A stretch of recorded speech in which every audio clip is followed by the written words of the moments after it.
ब्रह्मसूत्र ग्रंथ में page number 1083 और 1083 पेज के ऊपर से 7 नंबर की पंक्ति है। यदि कश्चित् मन्येत यज्ञादीनां विद्यासाधन भावः न न्याय्यः विधि अभावात्। ठीक है, तो देखो भाई, बात यह चल रही है कि तृतीय अध्याय चतुर्थ पाद और तृतीय अध्याय के चतुर्थ पाद का यह 6 नंबर का अधिकरण चल रहा है और इस अधिकरण का नाम है सर्वापेक्षाधिकरणम। ठीक, और इस अधिकरण का विचार विषय बताया था कि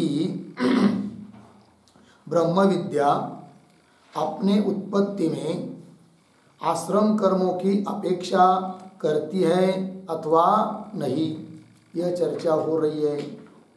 जबकि पूर्व पक्ष ने कहा था कि ब्रह्म विद्या जैसे अपना फल मोक्ष देने के लिए किसी यज्ञादि कर्म की, आश्रम कर्म की अपेक्षा नहीं करती है, उसी प्रकार अपने उत्पत्ति में भी यज्ञादि कर्म की, आश्रम कर्म की अपेक्षा नहीं करेगी, ऐसा कहा पूर्व पक्षी ने। किंतु उस पूर्व पक्षी का निराकरण करके सिद्धांतियों ने इस बात को सिद्ध कर दिया कि तम एतम वेदानुवचनेन और शांतोदांत इत्यादि श्रुति के आधार पर यह निर्णय किया जाता है कि ब्रह्म विद्या भले अपना फल मोक्ष देने के लिए आश्रम कर्म की अपेक्षा नहीं करती हो, किंतु स्व उत्पत्ति में तो आश्रम कर्म की अपेक्षा करती है। इस बात को बता दिया। अब ये जो दूसरा सूत्र इस अधिकरण का आ रहा है, उस सूत्र के द्वारा जिस शंका का निराकरण करना है उस शंका का उद्धरण कर रहे हैं यदि कश्चित इत्यादि पंक्ति से। जिस शंका का निवारण करना है वो शंका क्या है उस बात को बता रहे हैं यदि कश्चित इत्यादि पंक्ति से। तो आइए, तो ये जो पंक्ति है यदि कश्चिन मन्येत इत्यादि, उसके ऊपर लिखिए आक्षेप।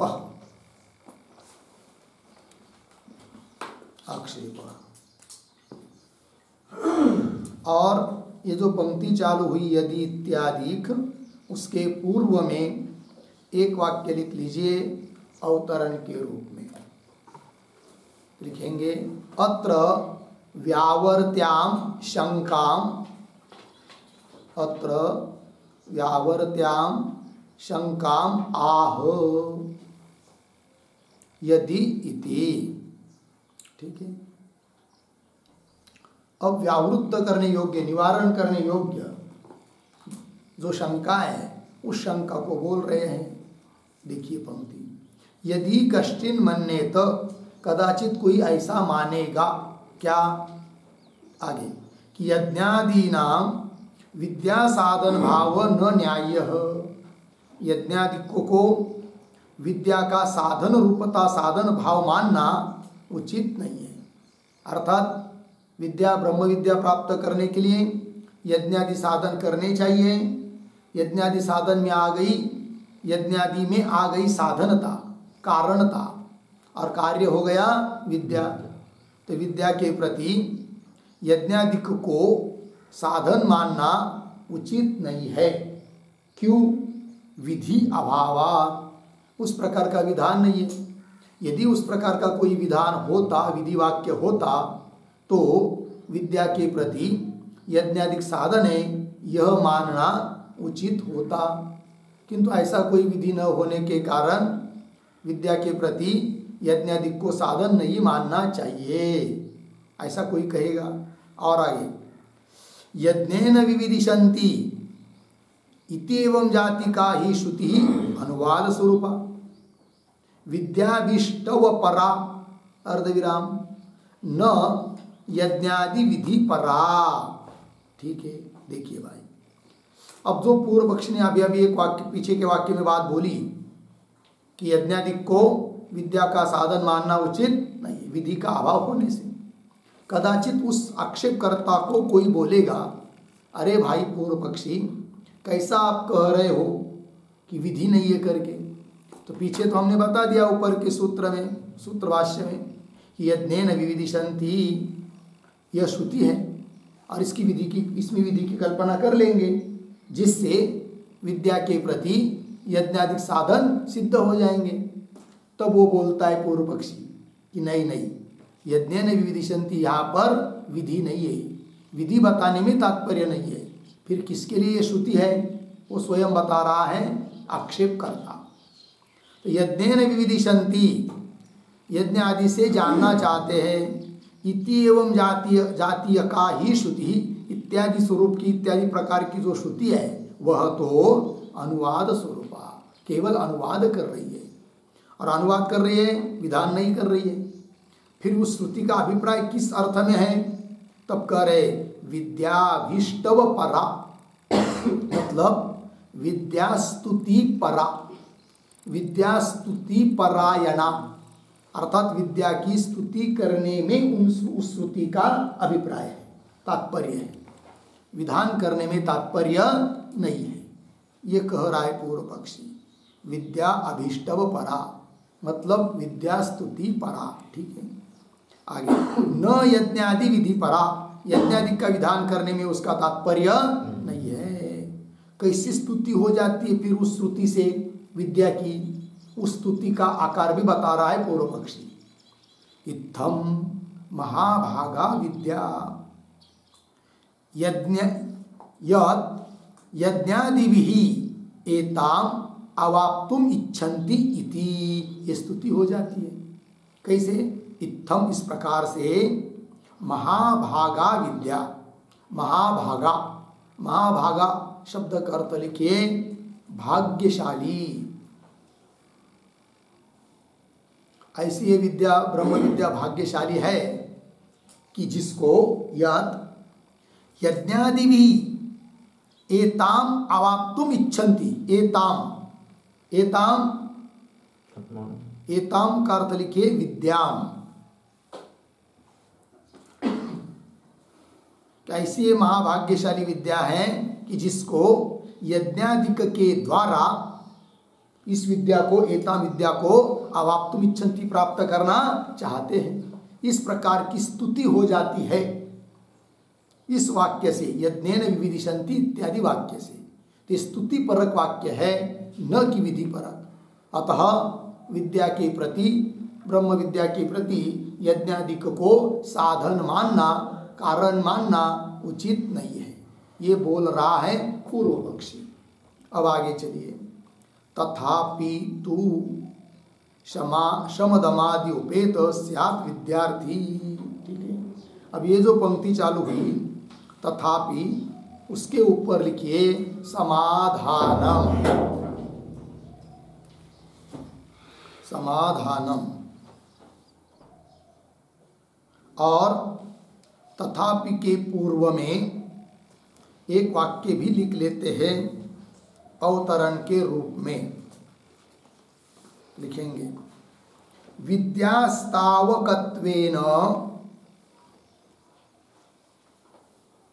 विद्यास्तावकत्वेन अपि अर्थवत्वे संभवति, अर्थवत्वे संभवति वर्तमानता भंगेन, वर्तमानता भंगेन विधि कल्पनाम अयुक्तम, विधि कल्पनाम अयुक्तम वाक्य भेद प्रसंगात, वाक्य भेद प्रसंगात, पूर्ण विराम। अतः, अतः शब्द मात्र लभ्या विद्या, अतः शब्द मात्र लभ्या विद्या इति भावः, विद्या इति भावः, पूर्ण विराम। आगे एवं तव अभिप्राये अपि, तव अभिप्राये अपि ह्यत्वन्तरम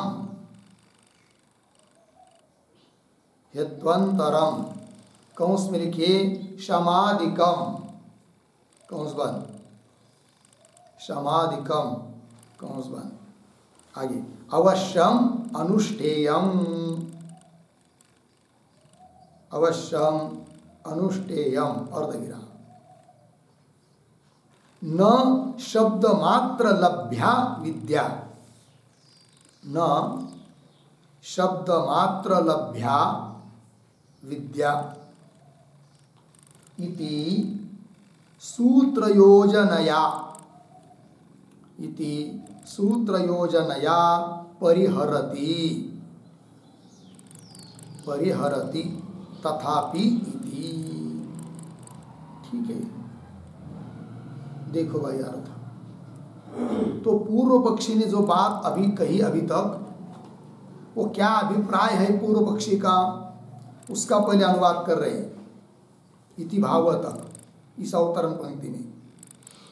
फिर एवं तव अभिप्राय ऐसा अपनी बात कहेंगे सिद्धांत। देखिए एक बात, विद्यास्तावकत्वेन, तो ये जो वाक्य है यज्ञेन विविदिशन्ति इत्यादि वाक्य यदि विद्या की स्तुति के लिए है, विद्या की स्तुति के रूप में उसकी संगति लगा सकते हैं, तो उसको तरोड़ मरोड़ करके विधि परक लगाना उचित नहीं है, ऐसा अभिप्राय पूर्व पक्षी का। उसका अनुवाद कर रहे हैं, विद्यास्तावकत्वेन अपि अर्थवत्वे संभवति, वो वाक्य यदि सफल हो जाता है, उसकी संगति लग जाती है, तो वर्तमानता भंगेन, क्योंकि विविदिशन्ति लट लकार है वर्तमान, उसका भंग करके उसको विधि परक लगाना उचित नहीं। तो वर्तमानता भंगेन विधि कल्पनम अयुक्तम। दूसरी बात, वाक्य भेद भी हो जाएगा, वाक्य भेद की दोष की प्राप्ति भी होगी। अतः इसलिए क्या करना चाहिए, शब्द मात्र लभ्या विद्या, इसलिए तत्वमसि आदि जो शब्द है वो सुना विद्या प्राप्त हो जाएगी, केवल शब्द से ही विद्या प्राप्त होती है ऐसा मानना चाहिए, ये पूर्व पक्षी का अभिप्राय। अब सिद्धांती कह रहे हैं, क्योंकि आगे तथापि आ रहे हैं ना, तो तथापि का मतलब होता है कि ऐसा तुम कहने पर भी ऐसा मानना चाहिए, तो वही कह रहे हैं एवं तव अभिप्राये अपि। सिद्धांती बोल रहे हैं अब कि हे पूर्व पक्षी, इस प्रकार का तुम्हारा अभिप्राय होने पर भी यत्वंतरम अवश्यम अनुष्ठेय, भले यज्ञ आदि विद्या के प्रति साधन नहीं मानना चाहते हो उस वाक्य के बल पर, यज्ञ विविदिशन्ति इसके बल पर, ठीक है मत मानो, तो भी केवल शब्द मात्र से विद्या प्राप्त होगी ये कहना तुम्हारा ठीक नहीं है। विद्या के लिए, ब्रह्म विद्या के लिए नई यज्ञ आदि का अनुष्ठान चाह रहे हो तो छोड़ो, किंतु यत्वंतर अन्य हेतु शम दम उपरम इत्यादि तो अवश्य अनुष्ठान करना ही पड़ेगा, सिद्धांती बोल रहे हैं। देखिए एवं तव अभिप्राय अपि हेत्वंतरम अवश्यम अनुष्ठेय, समाधि के जो हेतु है शम दम आदि वो अवश्य अनुष्ठान करना पड़ेगा। न शब्द मात्र लभ्या विद्या, केवल शब्द मात्र से विद्या प्राप्त होने वाली नहीं है। इति इस प्रकार सूत्र योजना, सूत्र को घटाते हुए उस शंका का, पूर्व पक्षी की शंका का परिहार कर रहे हैं सिद्धांती, तथापि इत्यादि पंक्ति के द्वारा। ठीक है, आइए तो तथापि इत्यादि पंक्ति के द्वारा उत्तर दे रहे हैं सूत्र के पदों के माध्यम से। अतः पहले सूत्र का उच्चारण और अर्थ देख लेंगे। तो सूत्र आ रहा है, तो सूत्र को देखिए। शमदमाद्युपेतः स्यात् तथापि तु तद्विधेस् तदंगतया तेषाम् अवश्यानुष्ठेयत्वात्। शमदमाद्युपेतः स्यात् तथापि तु तद्विधेस् तदंगतया तेषाम् अवश्यानुष्ठेयत्वात्। ठीक, चलिए लिखते हैं सूत्र का अर्थ। तो सूत्रावतरणम बराबर एवं एवं विद्योत्पत्तौ विद्या उत्पत्तौ विद्योत्पत्तौ बहिरंगाणि कर्माणि उक्त्वा बहिरंगानि कर्माणि उक्त्वा अंतरंगाणि आह अंतरंगाणि आह शमदमाद्युपेत इति। फिर नीचे के पंक्ति में सूत्रम बराबर शमदमाद्युपेत स्यात् तथापि तु तद्विदेश तदंगतया तेषाम अवश्यानुष्ठेयत्वात् 3-4-27 ये सूत्र है। पदच्छेद शमाद्युपेतः स्यात् तथापि तु तद्विदेः तदंगतया तेषाम अवश्यानुष्ठेयत्वात्। हो गया। चलिए भाई, तो सूत्र के पदों का थोड़ा अन्वय करेंगे। तो कैसा देखिए, तथापि फिर शुरू से शमदमाद्युपेत स्यात्, 1-2 शब्द छोड़कर आगे तदंगतया पीछे तद्विदेहे तद्विदेहे, फिर थोड़ा आगे तेषाम, फिर पीछे तू, फिर अंतिम में अवश्यानुष्ठेयत्वात्। फिर अब नीचे पदार्थोक्ति प्रतीक है तथापि तथापि बराबर यद्यपि यद्यपि, फिर आगे उद्धरण चिन्ह में विविदिशन्ति यज्ञेन विविदिशन्ति यज्ञेन उद्धरण चिन्ह बन इति वर्तमान व्यपदेशेन वर्तमान व्यपदेशेन विधि अभावात् विद्याभावात् उक्तश्रुतिः अनुवाद स्वरूपा अर्धविराम न यज्ञादि विधि परा न यज्ञादि विधि परा तथापि तथापि अर्धविराम। फिर आगे कौंस में लिखिए ब्रह्म ज्ञानार्थी आगे की तरफ बांध देकर कौंस बंद। फिर आगे प्रतीक शमदमाद्युपेतः प्रतीक है शमदमाद्युपेतः बराबर समाधियुक्तः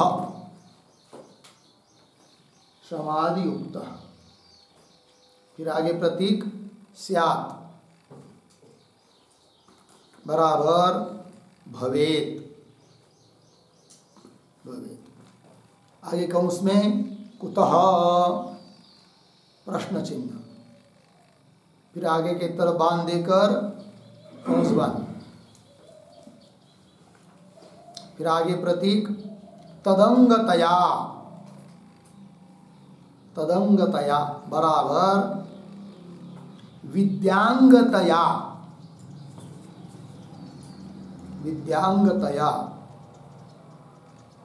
फिर आगे प्रतीक तद्विदेहे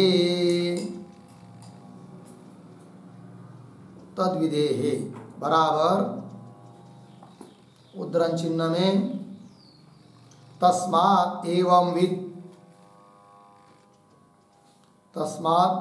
विद शान्तः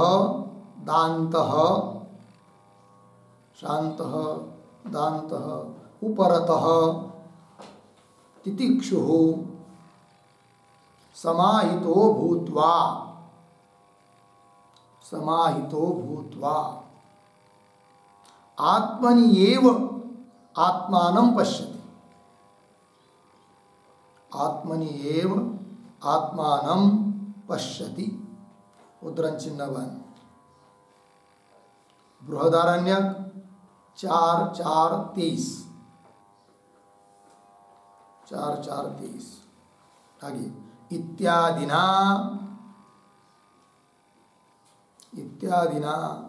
समाधीनां विधानात्। समाधीनां विधानात् अर्धविराम। फिर आगे प्रतीक तेषां तु बराबर विहितानां च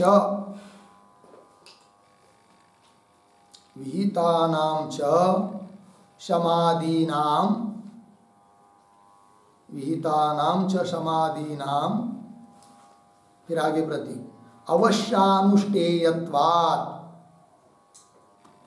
बराबर अवश्यानुष्ठेयत्वात् बराबर अवश्य अनुष्ठातव्यत्वात्। अवश्य अनुष्ठातव्यत्वात् पूर्ण विराम। फिर नीचे की पंक्ति में पैराग्राफ छोड़कर न च उद्धरण चिन्ह में पश्यति। उद्धरण चिन्ह बंद।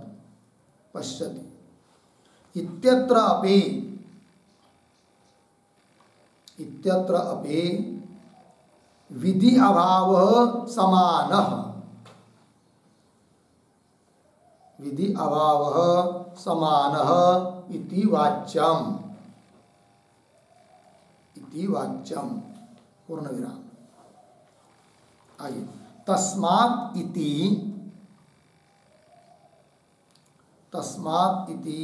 प्रकृत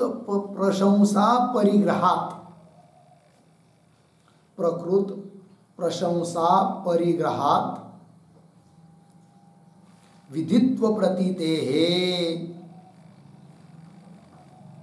विधित्व प्रतीतेः पूर्ण विराम। फिर आगे उद्धरण चिन्ह में पश्येत। उद्धरण चिन्ह में पश्येत इति च माध्यन्दिन्यां विस्पष्टं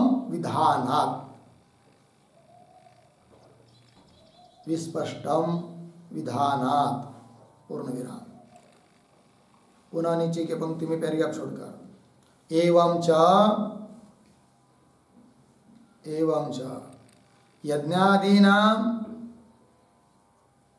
यज्ञादीनां विविदिशा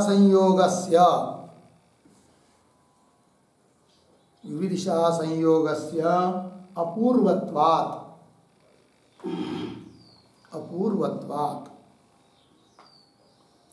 आगे उद्धरण चिन्ह में विविदिशन्ति।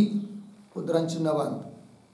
विविदिशन्ति इत्यत्रापि विधिः कल्पनीयः।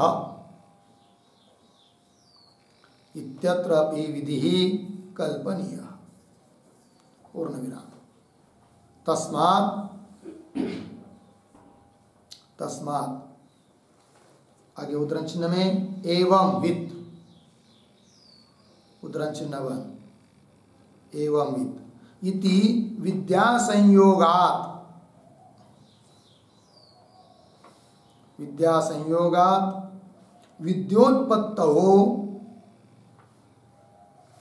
विद्योत्पत्तौ समाधीनि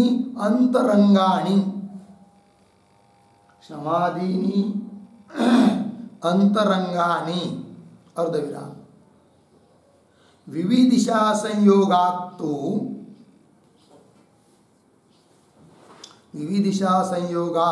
तु यज्ञादीनि बहिरंगानि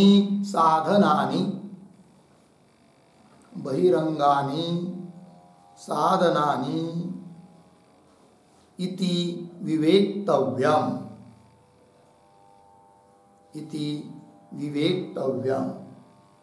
हो गया। चलिए भाई देखिए अर्थ। तो सूत्रावतरण में लिख रहे हैं एवं विद्या उत्पत्तौ बहिरंगाणि कर्माणि उक्त्वा अंतरंगाणि आह।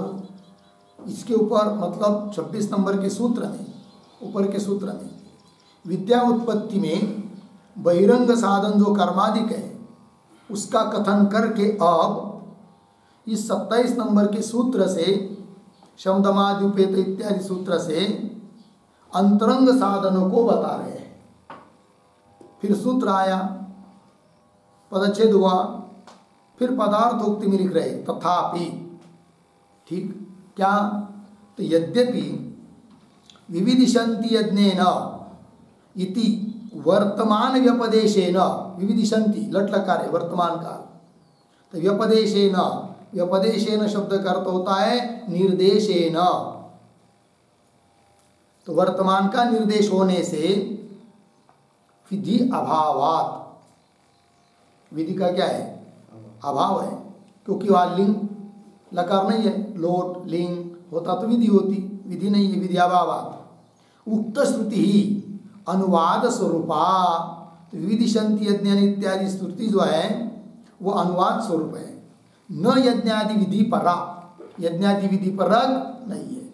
और ऐसे पूर्व पक्ष ने माना है, तब सिद्धांति कह रहे ठीक ऐसा मान रहे हो तुम तो भी तथापि, छोड़ो थोड़ा देर के लिए उसकी बात, यज्ञादिकों की बात, तो भी ब्रह्म ज्ञानार्थी, जिसको ब्रह्म विद्या चाहिए, ब्रह्म ज्ञान प्राप्ति की जिसको इच्छा है, वह तो शम दमादि उपेत अर्थात क्षमादि युक्त स्यात् भवेत्। शम दम उपरम इत्यादि जो साधन बताए उससे वो युक्त होना ही चाहिए। बोलेंगे क्यों? उतः तब हेतु दे रहे कारण तदंगतया तद्विदेह। तदंगतया मतलब विद्यांगतया, विद्या के अंग के रूप में शम दम इत्यादिकों का विधान किया गया है। अतः जिसको ब्रह्म विद्या की अपेक्षा है वह व्यक्ति शम दम आदि से युक्त ही होना चाहिए, ये कह रहे हैं। तदंगतया विद्यांगतया तद्विदेहे, उसका विधान है। तो बोलेंगे कौन से श्रुति वाक्य में विधान किया गया है कि विद्या के साधन के रूप में शम दमादि है करके विधान करने वाला वाक्य तो बताओ। तो वाक्य दे रहे आगे, तस्मात् एवं वेद शांतः दान्तः उपरतः तितिक्षुः समाहितः भूत्वा आत्मनि एवात्मानं पश्यति, ये वाक्य दिया है बृहदारण्यक उपनिषद का। इत्यादि नाम, इत्यादि वाक्य के द्वारा शमादि नाम विधानात् शम दम इत्यादि का विधान किया है। आगे तेषां तो मतलब विहितानां च शमादि नाम, जिन समाधिकों का विधान किया गया है उनका तो फिर अवश्य अनुष्ठेयत्वात्, मतलब अवश्यम अनुष्ठातव्यत्वात्, उनका अवश्य अनुष्ठान करना ही पड़ेगा, क्योंकि उनका विधान है। जिसका विधान रहता है उसका अनुष्ठान अवश्य करना ही पड़ता है। लग गया? इतनी बात हो गई। फिर उस पर शंका कर रहा है पुनः पूर्व पक्षी, न च, न कान्वय वाच्यम के साथ। तो पश्यति मतलब ये जो वाक्य बताया विधि बताने वाला कि तस्मात् एवं विद शांत दांत इत्यादि जो वाक्य बताया श्रुति वाक्य, उसके अंतिम में क्या क्रियापद आया है? पश्यति आया है। तो उसको लेकर पुनः शंका कर रहा है पूर्व पक्षी कि यहाँ पर भी तो पश्यति, ये कौन सा रूप है? वर्तमान लट लकार का रूप है। यहाँ पर भी तो विधि है नहीं है, जैसे भी विदिशन्ति यहाँ पर विधि नहीं है, वैसे पश्यति यहाँ पर भी तो विधि नहीं है। कैसा आप कह रहे हो फिर कि विद्या के प्रति शम दमादिकों का विधान किया है करके? ऐसी शंका कर रहा है पूर्व पक्षी सिद्धांत के प्रति। न च पश्यति इत्यत्रापि विधि अभाव समानः इति वाच्यम न च वाच्यम, ऐसी शंका मत करो। क्यों? कि भाई तस्मात् इति मतलब ये जो वाक्य बताया हमने श्रुति वाक्य, तस्मात् एवं विद शांत दांत इत्यादि, उस वाक्य के सबसे पहले शब्द आया तस्मात्, और तस्मात् शब्द जो होता है तत् सर्वनाम, वो पीछे का परामर्शक होता है। इसका मतलब उसके पीछे ब्रह्म विद्या की स्तुति की गई है, ब्रह्म विद्या का फल बताया गया है। और स्तुति करने के बाद फिर आगे वाक्य आया तस्मात्, उस प्रकार का फल जिसको चाहिए उसने। तो एवं भी, और जो आत्म साक्षात्कारी है उसको पाप आदि का लेप भी नहीं होता है, इस प्रकार भी जो जानता है विद्या का फल, ऐसे उस व्यक्ति ने उस विद्या प्राप्ति के लिए श्रम से युक्त, दम से युक्त इत्यादि होना चाहिए। ये विधि बन जा रही है, ठीक है ना। ये कह रहे तस्मात् इति प्रकृत प्रशंसा परिग्रह, तो उसके पूर्व में जो उपनिषद में वाक्य आया है जिसमें विद्या का फल आदि बताया है, उस प्रकृत की प्रशंसा परक ये वाक्य है, तस्मात् शब्द है। इसलिए यहाँ पर विधि ही मानना पड़ेगी। और यहाँ पर यदि विधि नहीं मानेंगे तो पीछे की हुई जो प्रशंसा है वो व्यर्थ हो जाएगी, क्योंकि बहुत सारी स्तुति किया है और स्तुति करने के बाद कहना पड़ता है इतना अच्छा, फिर ले लो विधान। और यदि स्तुति कर दिया और विधान नहीं मानेंगे तो स्तुति करना क्या हो जाएगा, व्यर्थ हो जाएगा। अतः भले यहाँ पर पश्चात ऐसा लट लकार दिखाई दे रहा है तो भी यहाँ पर विधि की कल्पना करना ही पड़ती है, ये सिद्धांती बोल रहे हैं। तो विधित्व प्रकृत प्रशंसा परिग्रहात विधित्व प्रतीते है, एक बात ये हो गई। अच्छा, दूसरी बात, तो ये जो श्रुति है तस्मात् एवं शांत दांत इत्यादि, तो ये जो पश्यति करके जो पाठ दिया है यहाँ पर वो कान्व शाखा का पाठ है। और माध्यन्दिन शाखा वाले के यहाँ जाकर देखेंगे तो यही श्रुति जब वो पाठ करते हैं तो पश्यति ऐसा पाठ न करके पश्चेत ऐसा लिखते हैं। और पश्चेत यदि है तो साक्षात विधि हो ही गई, फिर ये बात हो गई। पश्चेत इति च माध्यन्दिन्या, माध्यन्दिन शाखा वालों के यहाँ विस्पष्टम विधान है, स्पष्ट रूप से विधान है, फिर तो कोई शंका करने की जरूरत है नहीं, ये बात हो गई। अच्छा, आगे एवं च, और क्या भाई, यज्ञादीनाम विविदिशा संयोगस्य अपूर्वत्वात्, तो अभी तक क्या बताया कि ठीक है यज्ञादिक को साधन नहीं मान रहे हो तो समाधिक को तो मानना ही पड़ेगा। अब कह रहे नहीं नहीं यज्ञादिक भी साधन है, ये कह रहे सिद्धांती। पंक्ति की एवं च यज्ञादीनाम विविदिशा संयोग से, यज्ञादिक का विविदिशा के साथ जो संयोग संबंध बताया है यज्ञेन दानेन विविदिशन्ति ऐसा करके, वो अपूर्व है, अर्थात उसके पहले किसी प्रमाण से वो प्राप्त नहीं है। और अपूर्व अर्थ जहाँ होता है वहाँ पर विधान मानना ही पड़ता है। अतः यह भी विधि है विविदिशन्ति। तो बोलेंगे विविदिशन्ति फिर वर्तमान प्रयोग क्यों हुआ, तो उत्तर देंगे वर्तमान प्रयोग तुमको दिखाई दे रहा है किंतु वो वर्तमान लट लकार नहीं है, वो लेट लकार है। लेट कि जो वर्तमान की तरह आकार वाला होता है किंतु वो विधि परक होता है, उसके रूप वैसे होते हैं किंतु लेट है वो विधि परक है, ऐसा कर लेते हैं। एवं च यज्ञादीनाम विविदिशा संयोग से अपूर्वत्वात् विविदिशन्ति इत्यत्रापि विधि ही कल्पनीय, यहाँ पर भी विधि ही माननी चाहिए। और विधि मानेंगे तो अर्थ निकलेगा कि विद्या के प्रति यज्ञादिक भी साधन है और शमदमादिक भी साधन है। फिर बोलेंगे समान रूप से दोनों साधन है क्या, नहीं नहीं, कुछ बहिरंग है कुछ अंतरंग है, वही कह रहे आगे। तस्मात् एवं इति विद्या संयोगा, क्योंकि तस्मात् एवं मतलब इस प्रकार से जानने वाला, तो विद्या हो गई। तो फिर शांत दांत, तो विद्या के साथ संबंध होने से शम दमादि के सब विद्या के लिए अंतरंग साधन है कि नहीं। और यज्ञादि के सब वो जिज्ञासा के लिए बताए, विविदिशन्ति जानने के लिए, इससे जानते, यज्ञादिक से जानते हैं। तो विविदिशा के साथ संबंध होने से यज्ञादिक विद्या की दृष्टि से बहिरंग साधन है, वही बात कह रहे। तस्मात् एवं इति विद्या संयोगात् विद्योत्पत्तौ समादीनि अंतरंगानि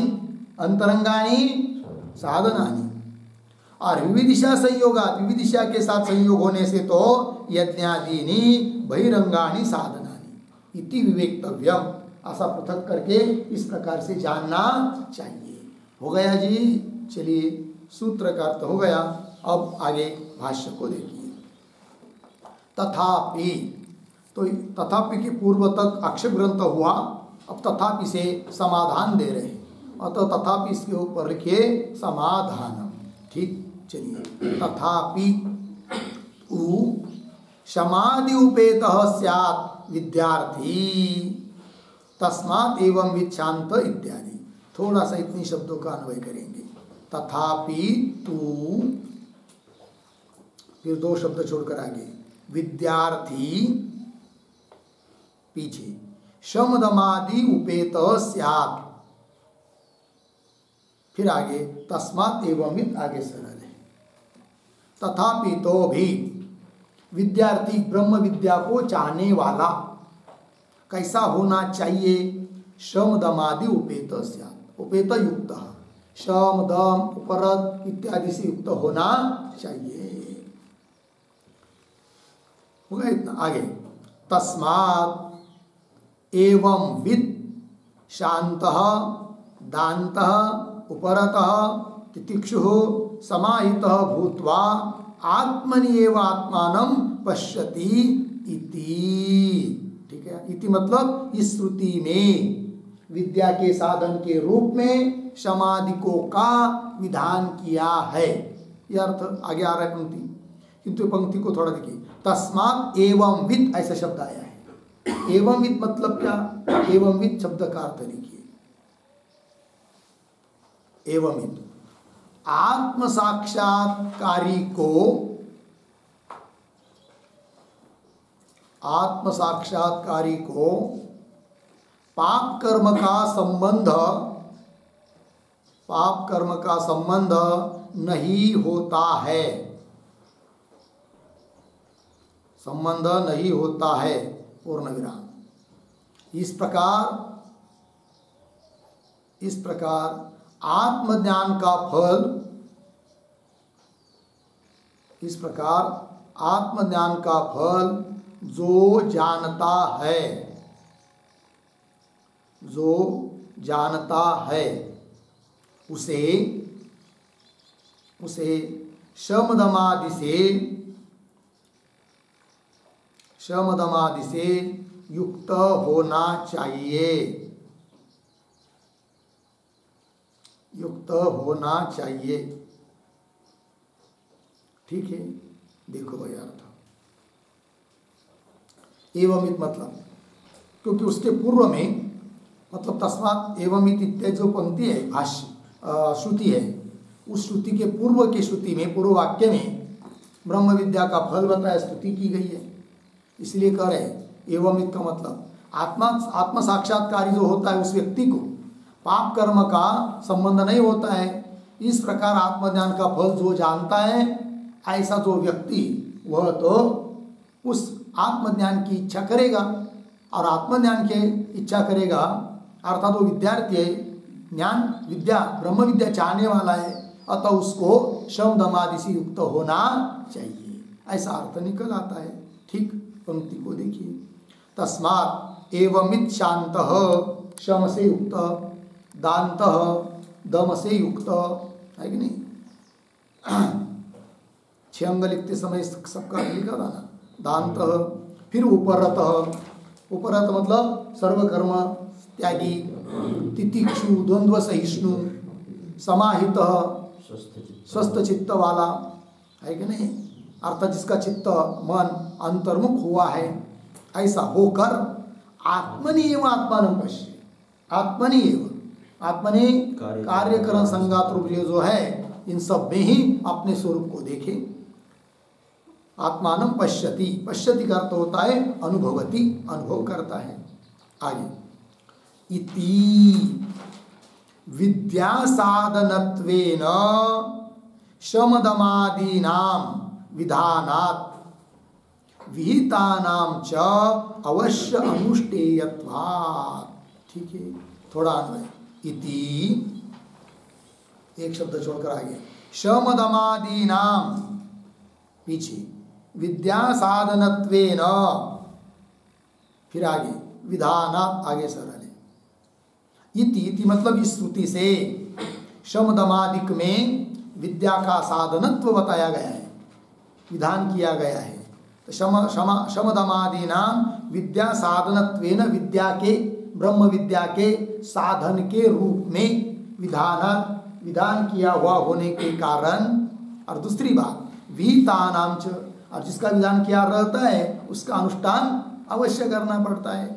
विहितानां च अवश्य अनुष्ठेयत्वात्, अतः विद्यार्थी को, जिसको ब्रह्म विद्या चाहिए उसको शम दम आदि से युक्त अवश्य होना ही चाहिए। यह अर्थ निकल आया। ठीक, आगे चलिए। ननु अत्रापि समाधि उपेत भूत्वा पश्यति इति वर्तमानापदेशः उपलभ्यते। अर्धविराम। न विधि ही, देखिए तो ननु ये जो पंक्ति चालू हुई उसके ऊपर लिखिए आक्षेपः। ठीक, और ननु के पहले एक वाक्य भी लिखते हैं अवतरण के रूप में, छोटा सा लिखेंगे विविदिशा वाक्य तुल्यतया, विविदिशा वाक्य तुल्यतया समाधि वाक्यस्य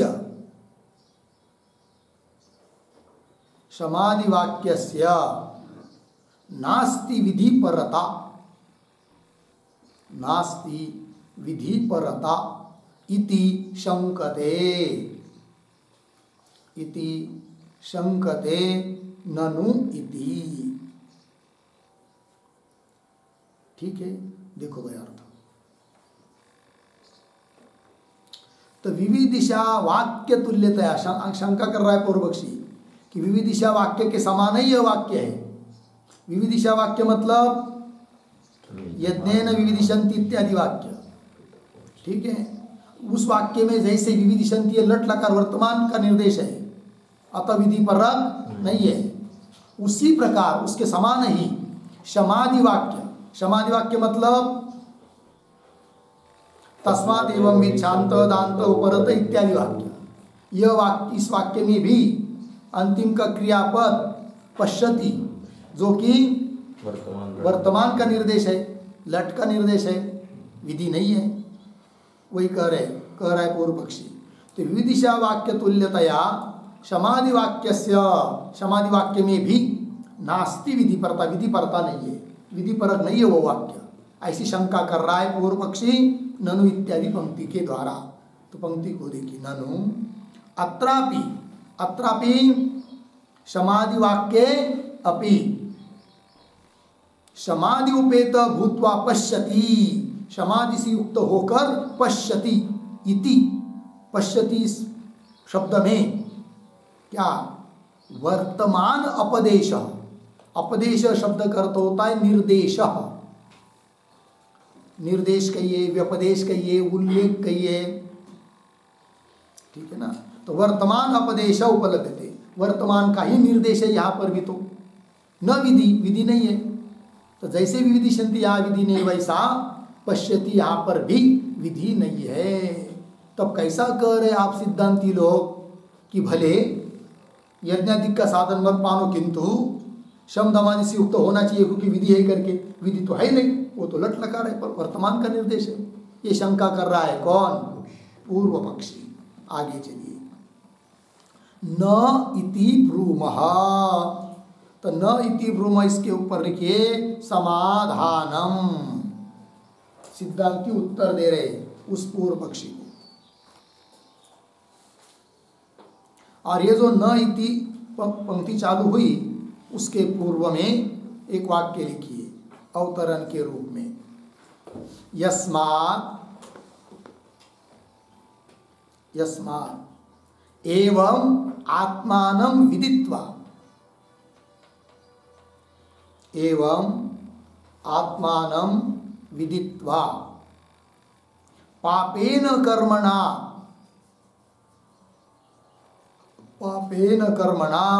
न लिप्यते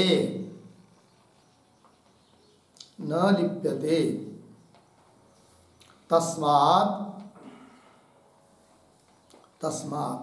एवं विद्यार्थी समाधि उपेत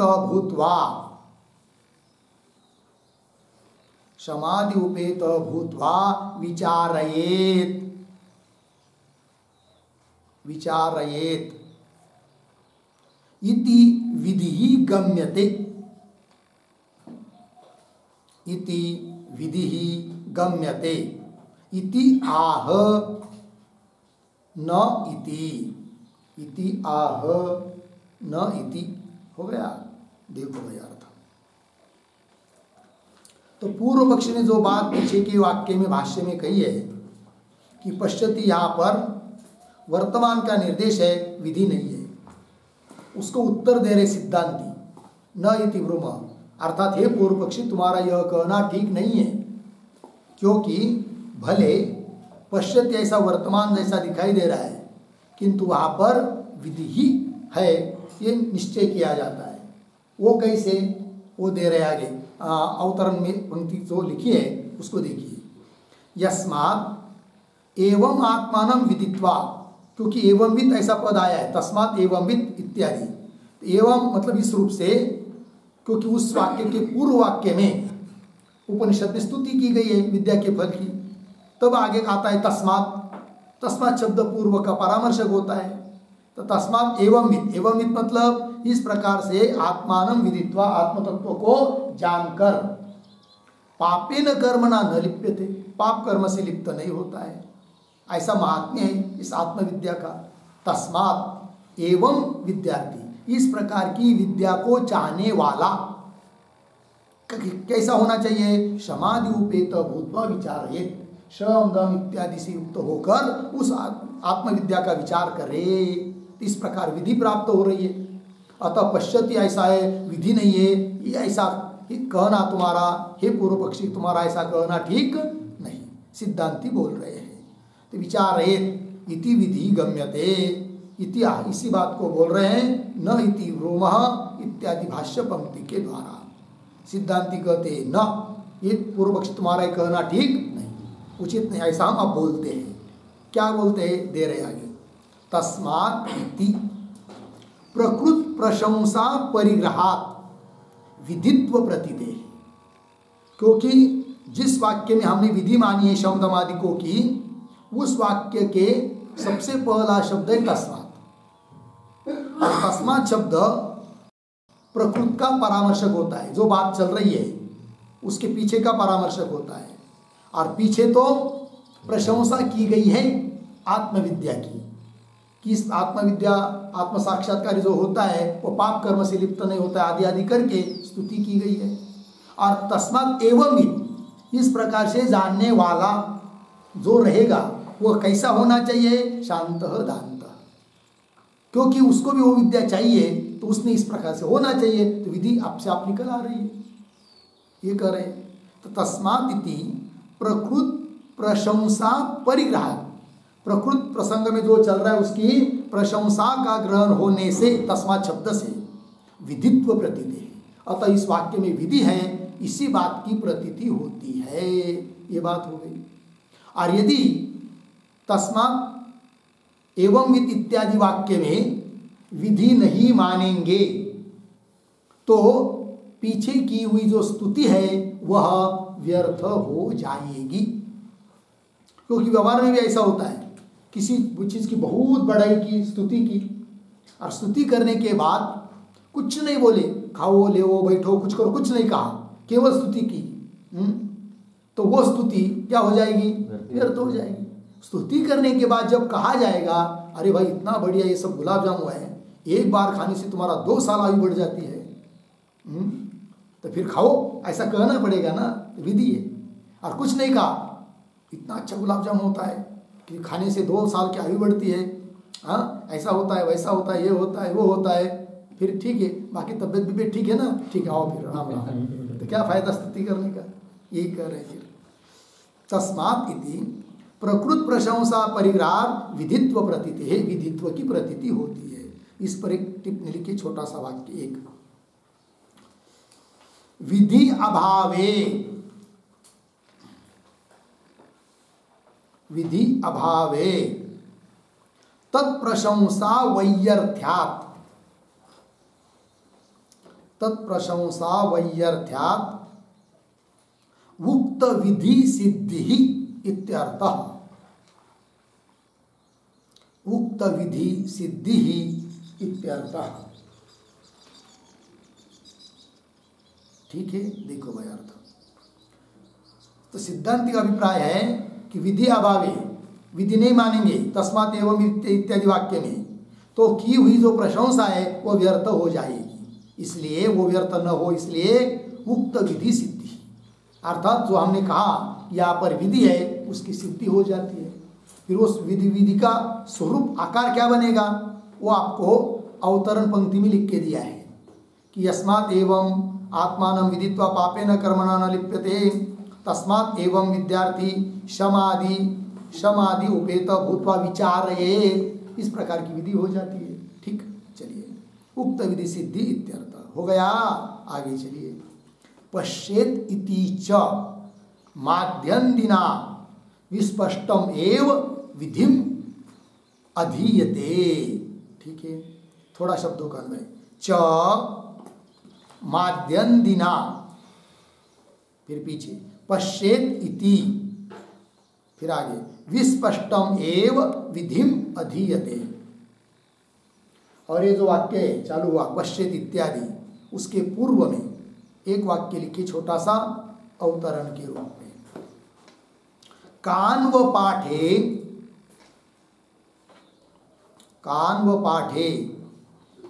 विधिम उक्त्वा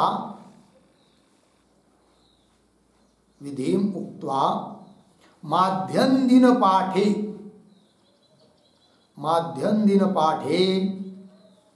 विधि अभाव शंका अपि नास्ति। विधि अभाव शंका अपि नास्ति इति आह पश्येत इति। ठीक है, देखो भाई अर्थ। तो कान्व पाठ है, कान्व शाखा में जो पाठ है पश्यति करके पाठ है, तो वहां पर भी विधि होगी, इस बात की सिद्धि कर दी। तो विधि मुक्त्वा, फिर माध्यन्दिन शाखा वालों का जो पाठ है उसको देखेंगे तो विधि का अभाव है, इस प्रकार की शंका भी नहीं होगी, क्योंकि साक्षात वहां पर पश्येत ऐसा लिखा है, पश्यति ऐसा न लिखकर पश्येत ऐसा बताया है। तो विधि तो साक्षात है वहां पर। तो पाठे विधि अभाव शंका अपि नास्ति इत्याह पश्येत इति, वही दे रहे। च माध्यन्दिना, माध्यन्दिन शाखा वाले लोगों ने पश्येत इति, पश्येत ऐसा कहकर विस्पष्टम एव विधिम अधीयते, स्पष्ट रूप से विधि का पाठ किया है। ये बात हो गई। फिर आगे, तस्मात् यज्ञादि अनपेक्षायाम अपि समादीनि अपेक्षितव्यानि, ये हो गया। क्या कह रहे, तो यहाँ पर भी जो तस्मात् इत्यादि पंक्ति चालू हुई उसके पूर्व में एक छोटा वाक्य, विधि फलम आह तस्मात् इति। ठीक है, चलो। तो तस्मात् एवं शांत दांत इत्यादि वाक्य में विधि है, ये बात सिद्ध कर दी। तो विधि सिद्ध करने से फल क्या निकला, तात्पर्य क्या है, अभिप्राय क्या, वो दे रहे। तस्मात् यज्ञादीनि अनपेक्षायाम अपि, क्योंकि पूर्व पक्ष ने कहा था ना कि विविधिशन्ति इत्यादि विधि नहीं है, तो थोड़ी देर के लिए सिद्धांति ने मान लिया, ठीक है भाई विधि नहीं है तो छोड़ो उसको, समाधि से युक्त तो होना ही चाहिए ऐसा। तो वही कह रहे, यज्ञादि अनपेक्षायाम अपि, यज्ञादि की अपेक्षा विद्या के लिए न होने पर भी समादीनि अपेक्षितव्यानि, शम दम इत्यादि तो चाहिए, उसकी जरूरत है, उसका अनुष्ठान करना ही चाहिए, तभी विद्या प्राप्त होगी। यह अर्थ निकल आया। यह अर्थ की बात हो गई। तो थोड़ी देर के लिए पूर्व पक्षी के बात का स्वीकार करके सिद्धांतियों ने अपनी बात बता दी। ठीक है, यज्ञादि को नहीं मान रहे हो तो समाधि को मानना पड़ेगा, वो तो विद्या के साधन ही है। किंतु आप मुख्य सिद्धांति की बात कह रहे हैं, क्या, वो आगे की पंक्ति में, यज्ञादीनि अपि तु अपेक्षितव्यानि इति यज्ञादि श्रुतेः एव। ठीक है, थोड़ा शब्दों का अन्वय। तू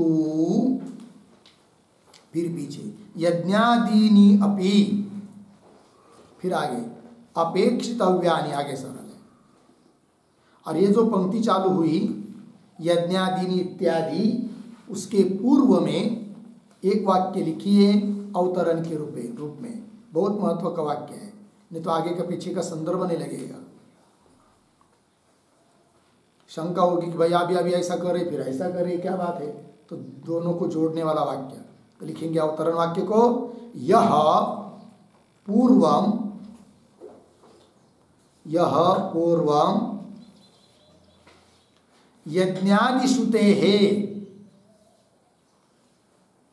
यज्ञादिश्रुतेः स्तुत्यर्थत्व अंगीकारः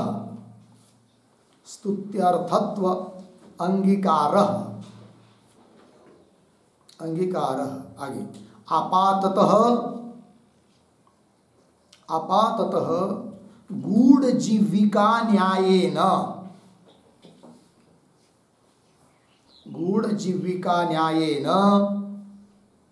समाधि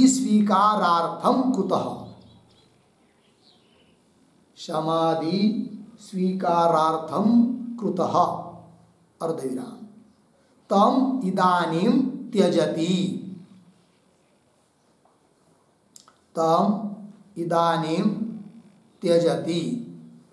यज्ञादीनि इति। ठीक है, देखो भाई अर्थ। तब कह रहे हैं कि यह पूर्वम यज्ञादिश्रुते स्तुत्यर्थत्व अंगीकार, कि पूर्व पक्षी के कहने के अनुसार थोड़ी देर के लिए जो अंगीकार कर लिया सिद्धांतियों ने पीछे, क्या कि यज्ञादि जो स्तुति है, यज्ञानि विदिशन्ति इत्यादि श्रुति, वो स्तुति पर रखे, ऐसा बोला था कौन? पूर्व पक्षी। सिद्धांति ने थोड़ी देर के लिए मान लिया, ठीक है, स्तुति के लिए तो स्तुति के लिए मानो, विधान मत मानो, तो भी समाधि तो मानना पड़ेगा, ऐसा कहा था सिद्धांति ने।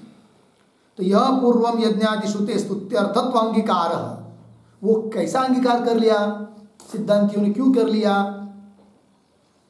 तो वो कर रहे आपाततः गूढ़ जीविका न्याय, सामान्य रूप से गूढ़ जीविका न्याय से वो स्वीकार कर लिया कि ठीक है, वो यज्ञादि वाक्य स्तुति पर रखे। वो भी किस लिए? शमदमादि स्वीकारार्थम कृत।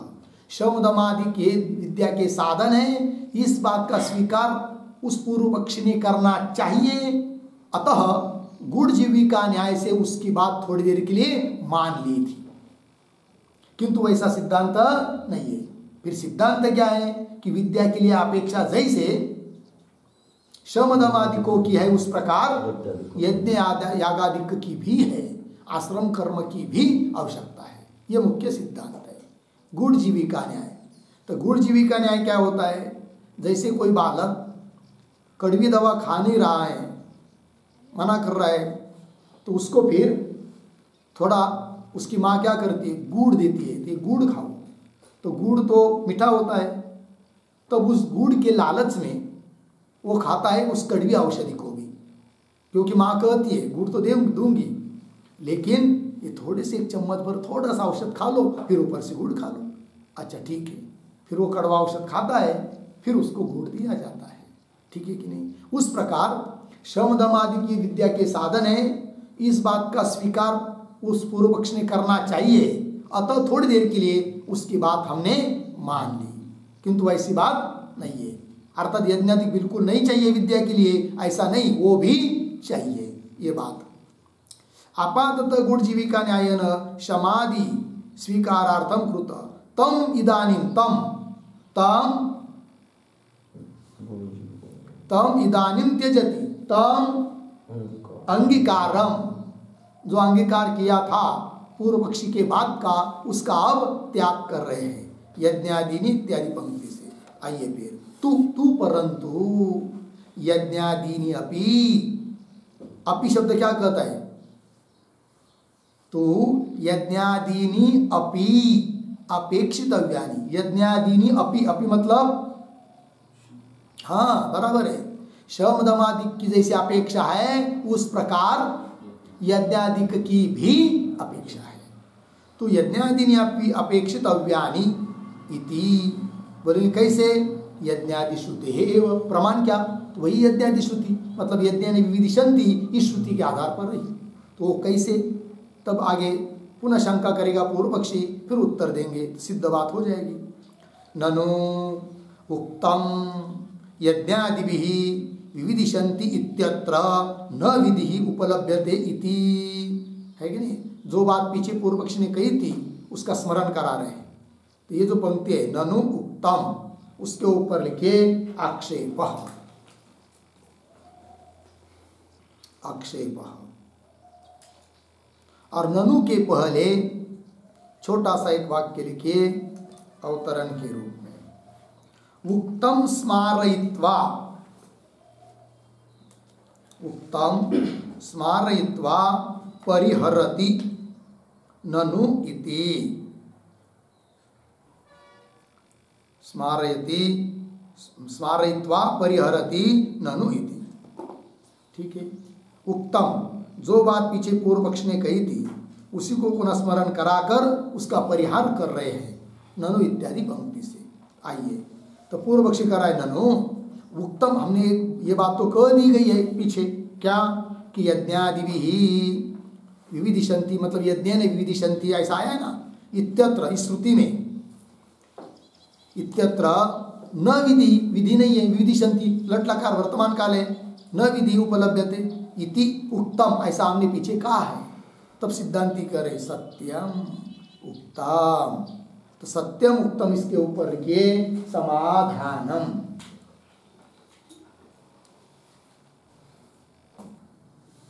तो सिद्धांति कह रहे पूर्व पक्षी को सत्य है तुम्हारी बात, तुमने कहा है पीछे कि यहाँ पर विधि उपलब्ध नहीं हो रही करके, तो भी तथापि आगे तथापि तू अपूर्वत्वात् संयोगस्य विधि परिकल्प्यते।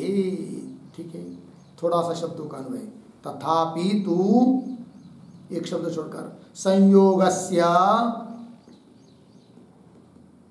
पीछे अपूर्वत्वात्, फिर आगे विधि परिकल्प्यते।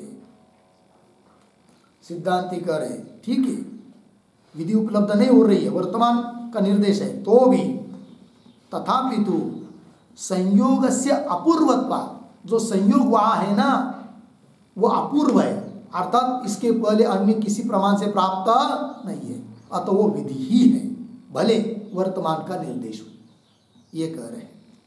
तस्मात् तथापि तू संयोगस्य अपूर्वत्वात्, संयोग क्या किसका किसके साथ? तो संयोगस्य, इस पर लिखिए दो शब्द, विविदिशया सह यज्ञादि संयोगस्य, विविदिशया सह यज्ञादि संयोगस्य, है ना, क्योंकि यज्ञेन विविदिशन्ति, विविदिशा मतलब जानना चाहते हैं, उसके साथ यज्ञ का संबंध जो बताया है उस श्रुति में वह अपूर्व है, इसके पहले किसी प्रमाण से प्राप्त नहीं है, अतः वो विधि है, ये बात बोली जा रही है। तथापि तो संयोगस्य अपूर्वत्वात् विधि परिकल्प्यते, वहाँ पर विधि की कल्पना हम लोग करते हैं। ठीक है, आगे चलिए। न ही अयम यज्ञादीनां विविदिशा संयोगः पूर्वं प्राप्तः येन अनुदेत। ठीक है, ये जो पंक्ति है ना, न ही के पहले भी एक वाक्य लिखिए छोटा सा अवतरण, संयोगस्य अपूर्वत्वम्, संयोगस्य अपूर्वत्वम् एव स्पष्टयति, एव स्पष्टयति नहि इति। ठीक है, देखो यार, संयोग अपूर्व कैसा है इसी बात का स्पष्टीकरण कर रहे हैं नहीं इत्यादि पंक्ति के द्वारा।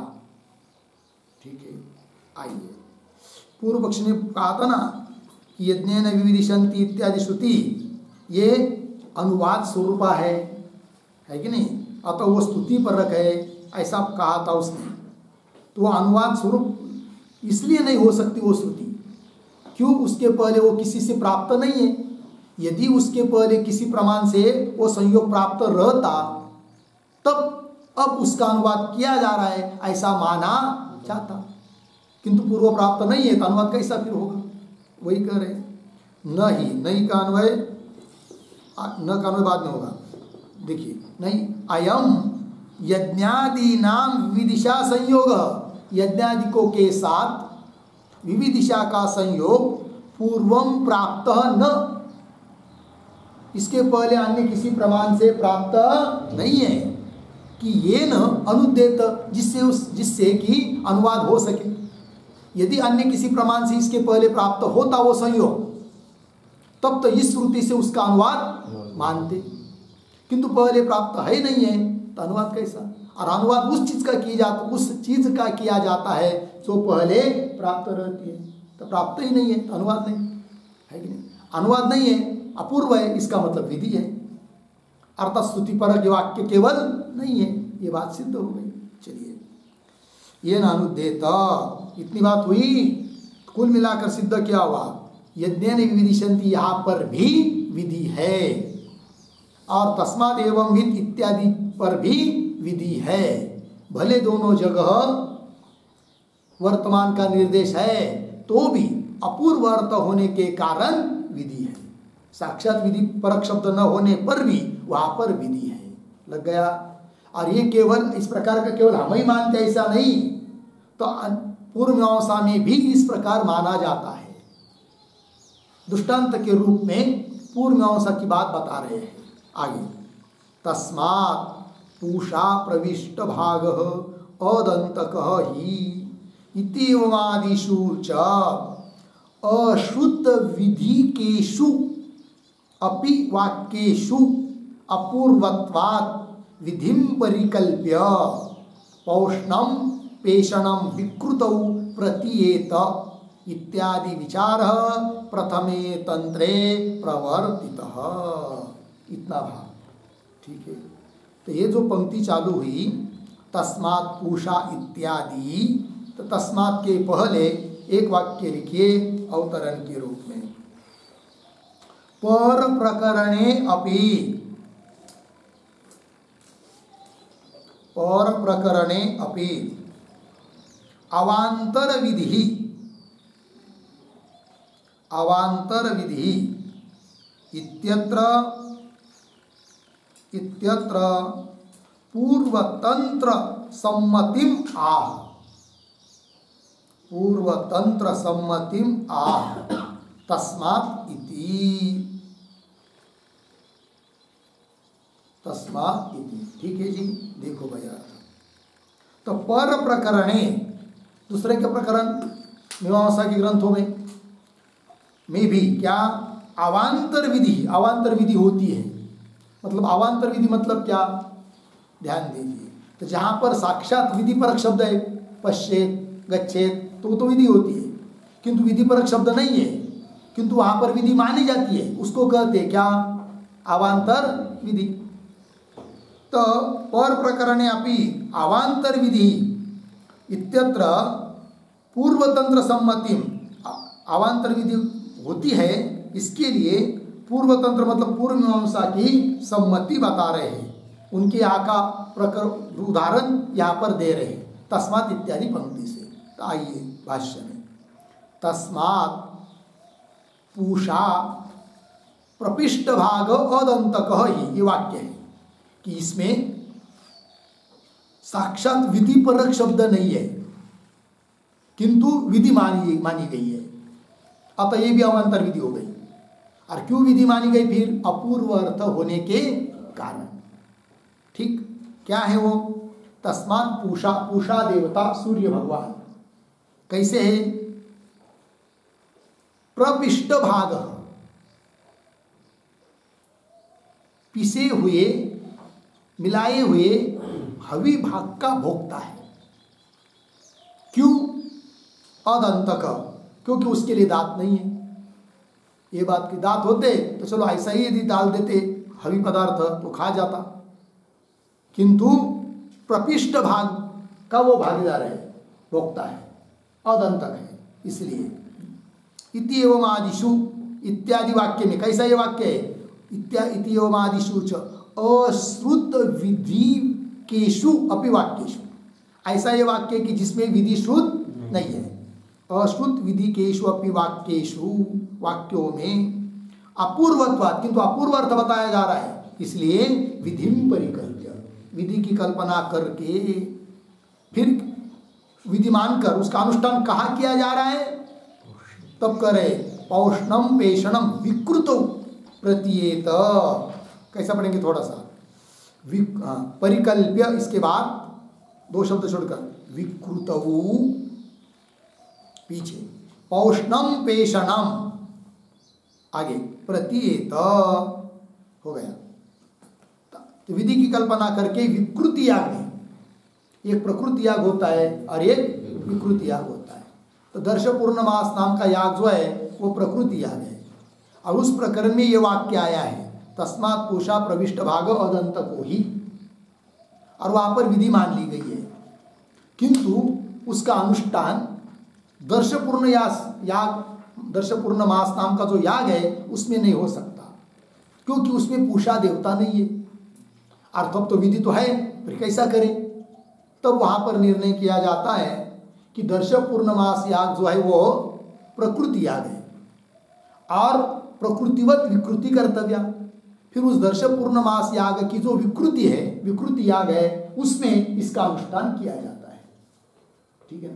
तो वो अनुष्ठान कहाँ किया जाता है वो बात अलग, किंतु यहाँ इतने अंश के लिए उदाहरण दिया कि साक्षात विधि परक शब्द न होने पर भी अपूर्व अर्थ होने के कारण विधि मानी जाती है, ये दृष्टांत है। उस प्रकार यज्ञेन विदिशन्ति और पश्यति दोनों जगह भी साक्षात विधि परक शब्द न होने पर भी अपूर्व अर्थ होने के कारण विधि मानी गई है, ये कहना है।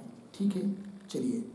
तो परिकल्प्य विकृति याग में पौष्णम पेषणम, पौष्णम पेषणम का मतलब होता है पूषा देवता के संबंधी पेषण, पिष्ट भाग, पिसा हुआ भाग देना इत्यादि। प्रतीयेत इत्यादि विचार, इत्यादि बातों का विचार प्रथमे तंत्रे प्रवर्तित, प्रथमे तंत्रे पूर्व मीमांसायाम, पूर्व कांडे प्रवर्तित हुआ है। लग गया इतना? तो ये जो दो तीन पंक्ति हुई पूर्व मीमांसा की यहाँ की बात की, उस पर थोड़ा सा हम लोग लिखेंगे तो और स्पष्ट रहेगा। तो लिखेंगे उद्धरण चिन्ह में तस्मात् पूषा,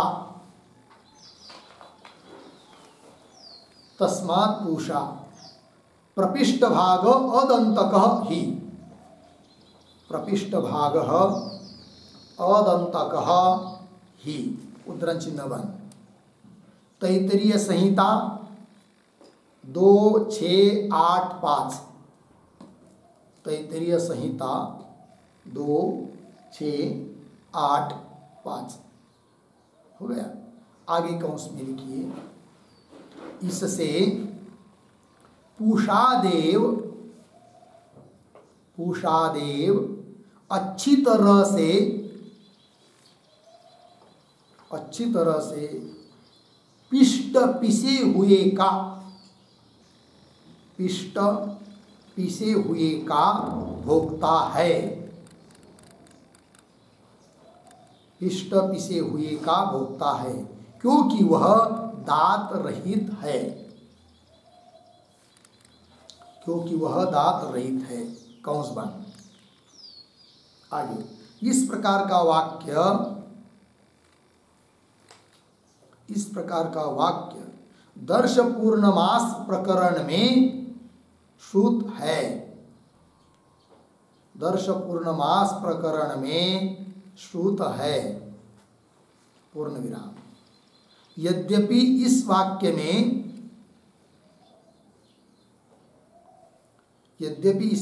में विधि दिखाई देती नहीं है, विधि दिखाई देती नहीं है, तथापि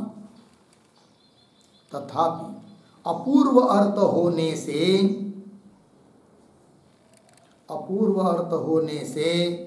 विधि की कल्पना की जाती है, पूर्ण विराम। और इस विधि का उपयोग यद्यपि दर्श पूर्णमास याग में नहीं है,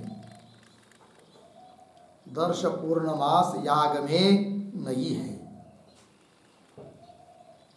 क्योंकि दर्श पूर्णमास इष्टि में सूर्य देवता है नहीं, कि वह नहीं है, पूर्ण विराम। तो भी इस विधि का उपयोग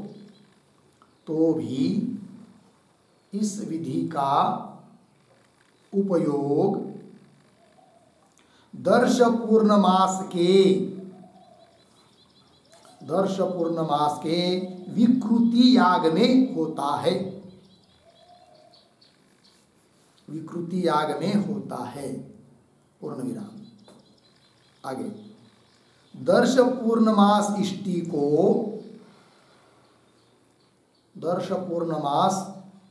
को मूल मानकर उसी के अनुसार की जाने वाली जो अन्य इष्टि है उसे दर्श पूर्णमास की विकृति कहते हैं, दर्श पूर्णमास की विकृति कहते हैं। हो गया पूर्ण विराम। इस प्रकार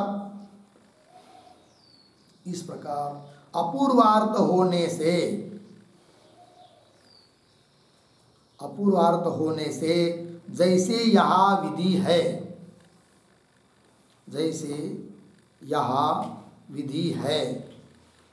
आगे, उस प्रकार प्रकृत में विविदिशा के साथ यज्ञादि का संबंध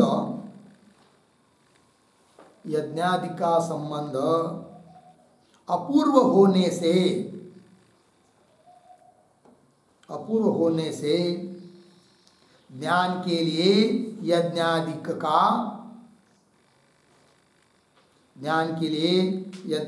का विधि समझना चाहिए।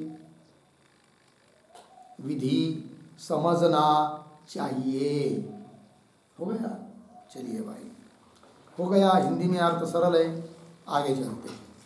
ये हो गया कुल मिलाकर यज्ञ ने विविदिशन्ति, यहाँ पर भी विधि है, इस बात की सिद्धि हो गया ना। चलिए फिर आगे भाष्य में, तो प्रतीयत इत्यादि विचार प्रथमे तंत्रे प्रवर्तित हुआ, इतना। आगे, तथा च उक्तम विधिर्वा धारणवत्, कहा गया है वाक्य? हाँ, ब्रह्मसूत्र 3:4-20 है कि नहीं? तथा च उक्तम विधिर्वा धारणवत् इति, ये क्या है? तो तथा के पहले एक वाक्य लिखिए अवतरण के रूप में, अवांतर वाक्य भेदेन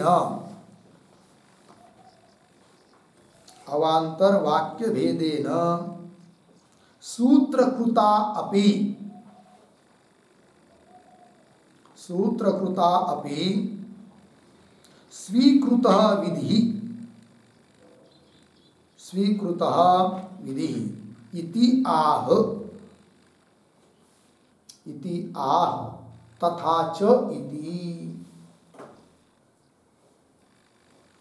ठीक है, देखो भाई अर्थ। तो अवांतर वाक्य भेदेन, जहाँ साक्षात विधि नहीं है, अवांतर वाक्य है, किंतु वहां पर भी उस वाक्य भेद से सूत्रकार ने भी विधि का स्वीकार किया है। कहां पर? तो इसी पाद के 20 नंबर के सूत्र पर वो विचार हो चुका है। अतः यहाँ पर भी यज्ञेन विविदिशन्ति और तस्मात् एवं इत्यादि ये दोनों वाक्यों में भी विधि है, इस बात की सिद्धि हो जाती है। ठीक है, आइए तथा च उत्तम विधिर्वाधारणवत् इति यहाँ पर भी बताया है। आगे चलिए, इतना ही नहीं और क्या, स्मृतिषु अपि भगवद्गीताद्यासु अनभिसंधाय फलम अनुष्ठितानि यज्ञादीनि मुमुक्षोः ज्ञान साधनानि भवन्ति इति प्रपंचितम। ठीक है, चलिए थोड़ा शब्दों का अन्वय करते हैं। शुरू के 2-4 शब्द छोड़कर फलम, फिर उसके पीछे अनभिसंधाय, आगे अनुष्ठितानि यज्ञादीनि मुमुक्षोः ज्ञान साधनानि भवन्ति, फिर पीछे भवन्ति, इसके बाद इति, भवन्ति इति, फिर पीछे भगवद्गीताद्यासु और पीछे स्मृतिषु अपि, फिर अंतिम का शब्द प्रपंचितम। ठीक है जी, आइए। और ये जो पंक्ति चालू हुई ना स्मृतिषु, उसके पूर्व में एक छोटा वाक्य लिखिए अवतरण के रूप में। स्मृति अनुसारेण अपि,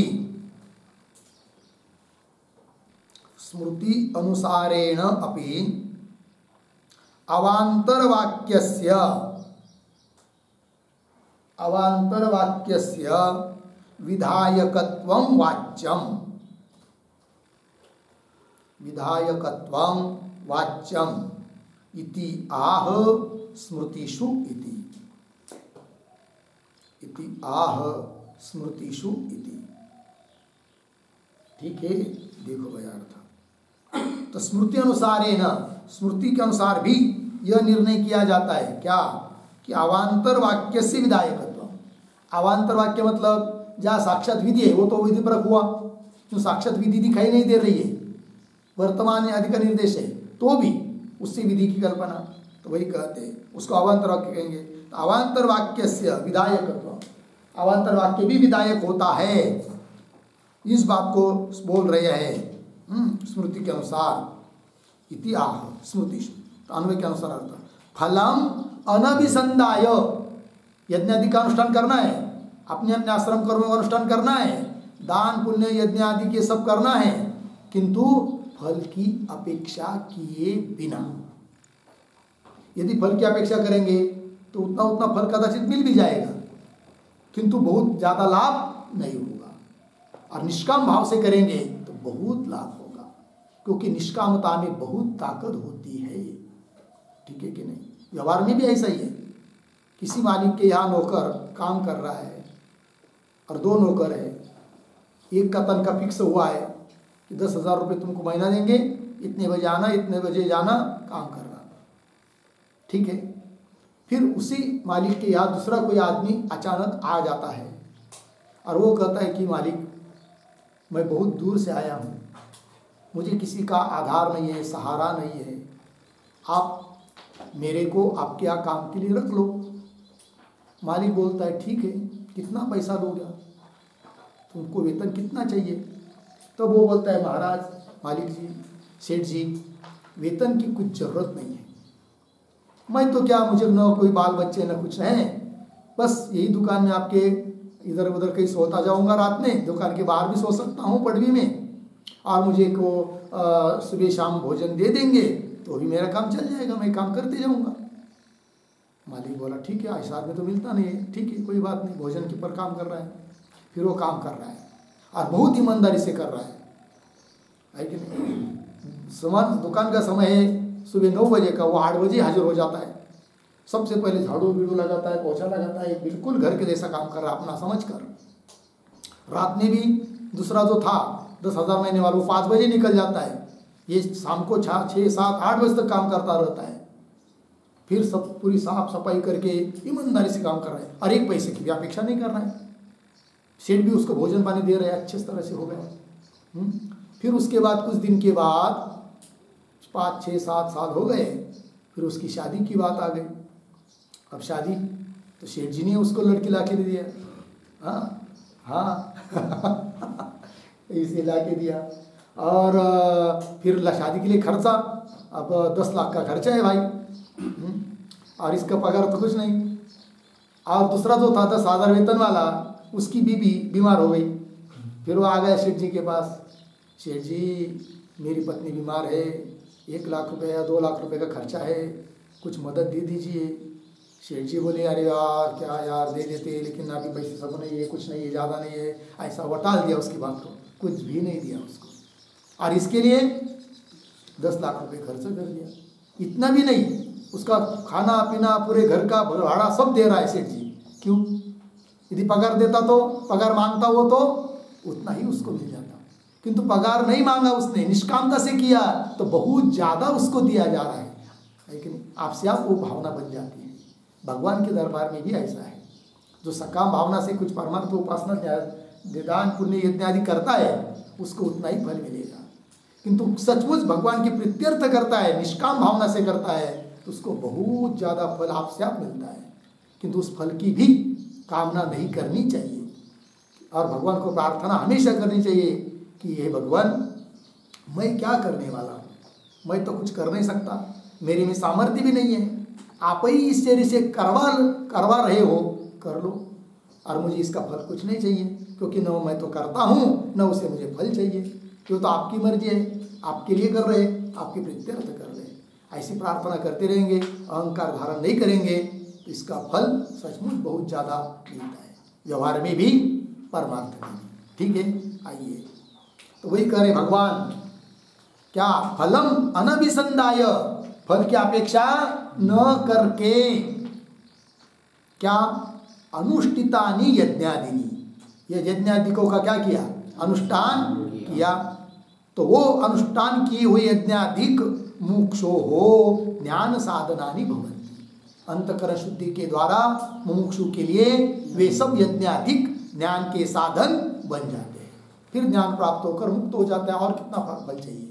ठीक है कि नहीं? हाँ, तो भवन्ति इति भगवद्गीताद्यासु स्मृतिषु अपि, भगवद्गीता इत्यादि स्मृतियों में प्रपंचितम विस्तार पूर्वक कहा है। याद आता है भगवद्गीता का वाक्य, कौन वाक्य में कहा है, कौन श्लोक में कहा है, कोई बता सकते हैं? स्वकर्मणा तमभ्यर्च सिद्धि मिंदति मानव, 18वां अध्याय 46 नंबर का श्लोक देख लीजिए बाद में, और भी बहुत जगह मिलेंगे, ये भी मुख्य है। स्वकर्मणा तमभ्यर्च सिद्धि विंदति मानव, 18वां अध्याय 46 नंबर का श्लोक है। चलिए भाई आगे चलते हैं।